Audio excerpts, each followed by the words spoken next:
What's going on, ladies and gentlemen? Gator coming back at you with a fresh new episode of 413 Outdoors. Today we're going to be tying a little fly I like to call Got Flash.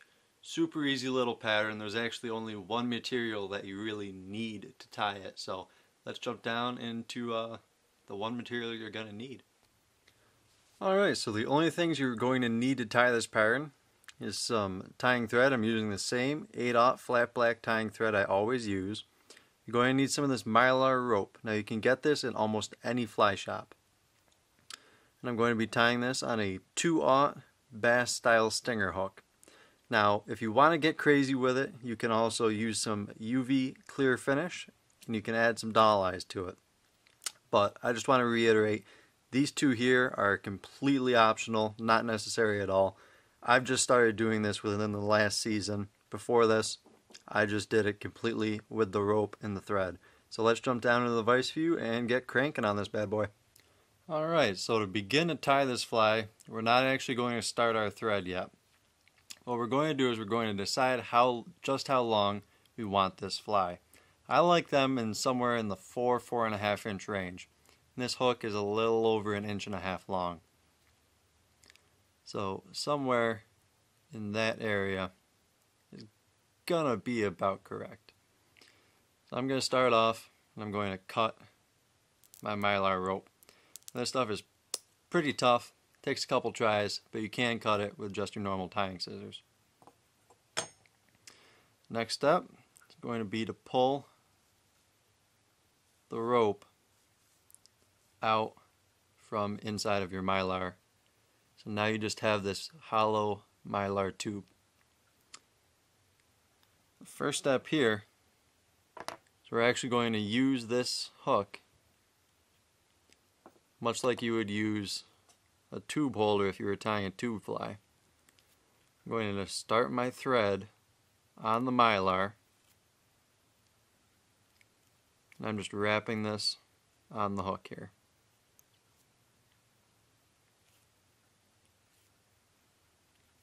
All I'm doing is I'm using that hook as kind of a support for the tube back here. And notice I'm tying my thread in front of the eye of the hook. If you tie it in from the back, behind the eye of the hook, you won't be able to take the tube off. So I'm just going to make a bunch, absolute bunch of wraps onto my mylar tube here. Pull out a bunch of thread. Make a half hitch. So now our thread is caught. The thread can't go anywhere. I'm going to take the mylar off of our little hook here and I'm going to whip finish it. This is solely for durability's sake. This is kind of a pain to do freehand, but once again, it is definitely doable. Tighten up that whip finish. Then we can trim off both our tag and our running ends.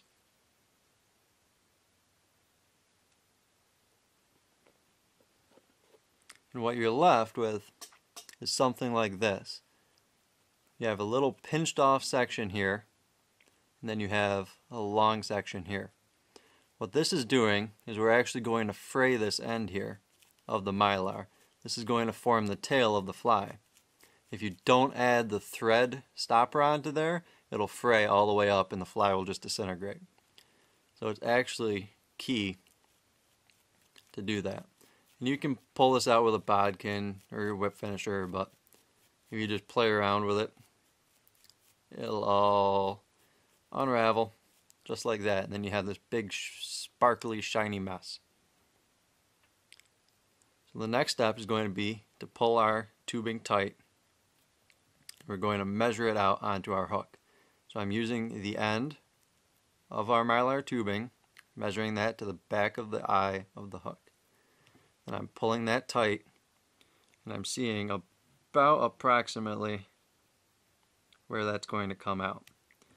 Because we're actually going to thread this hook into the mylar tube, much like you would do if you were rigging up a plastic worm for bass fishing. Put the hook back in the vise like that.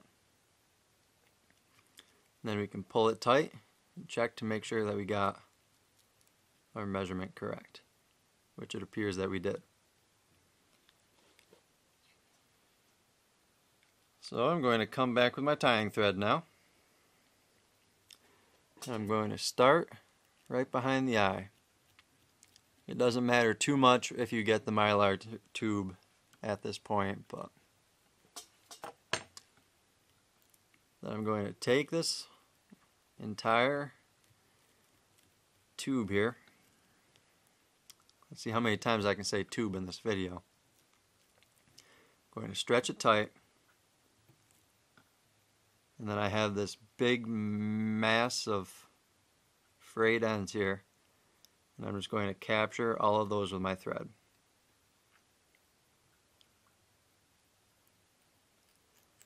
And all I'm going to do is I'm just going to tie all those in.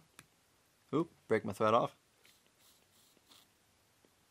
But that's okay. We can just restart our thread. If you ever break your thread on a fly, the fly is not lost. Just restart your thread from where you were before. Trim off your tag end, and you're back in business. Nobody will ever know the difference, I promise you. So with these mylar, the ends of this mylar tube, this mylar, I don't know what you would call it, these strands I suppose, they're a little tough to capture them all, but you can do it. You just got to work at it a little bit. All the best things in life, you got to work for them. And believe me, this fly is one of them. So I like to make a relatively long head on this fly in the traditional saltwater style, like you would see on a seducer or something like that. Make a half hitch just to hold my thread. And then I'm just going to whip finish. 2, 3, 4, 5, 6, 7 whip finishes. Tie it off. Start again. 1, 2, 3, 4, 5, 6, 7 whip finishes. Pull my whip finish tool out and cut my tag end off. Now that is a finished fly. That fly will fish incredibly well, and I have fished them just like this for a long time. Move the camera so you got a little better angle. It super awesome little bait fish silhouette. As you can tell, it's 100% mylar, super flashy. But we're going to turn this one up a notch. We're going to bring the dial up to 11, really kind of make this irresistible to the feech. My throat's getting a little dry, I'm sorry. I'm going to take those glass eyes that I was talking about earlier. And these are just stick-on eyes, nothing fancy.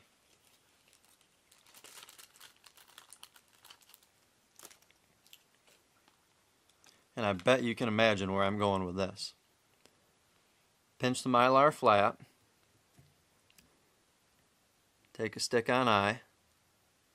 And you guessed it. Stick it onto the mylar. Oop. And drop it onto the floor. There we go. I just fumbled around with that a little bit. But I did get them on. 2 stick-on eyes. I'm just going to take my UV cure here and backfill the eyes with this UV cure.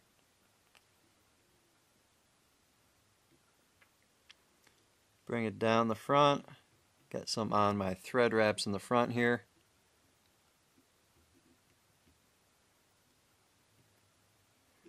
I just want to coat everything with this UV cure gel, so that it will all be held nicely in place. And that way the fish will have to work a little bit to ruin it. And the nice thing about this UV cure gel, and why I'm really digging it, is you can hold the eyes exactly where you want them, hit it with the UV cure light, and it'll hold those eyes exactly where you want them. Of course, I got a little thumbprint in it there. That's okay. Go back, pinch the top, UV cure light, Bada bing, bada boom. That's really all she wrote. You probably thought I was lying to you when I said it was a super simple pattern, but I don't honestly know how you get any easier than that. Just going to keep UVing this up a little bit, make sure that's all cured. And there you have it. Tell me that that doesn't look just like a needlefish. I love to use these at freshwater. Absolute killer pickerel pattern. If you want to learn how to tie more flies just like this one, I will put a playlist of how to tie flies right there. But until next time, my name's Gator, and I'll see you later. Goodbye and God bless.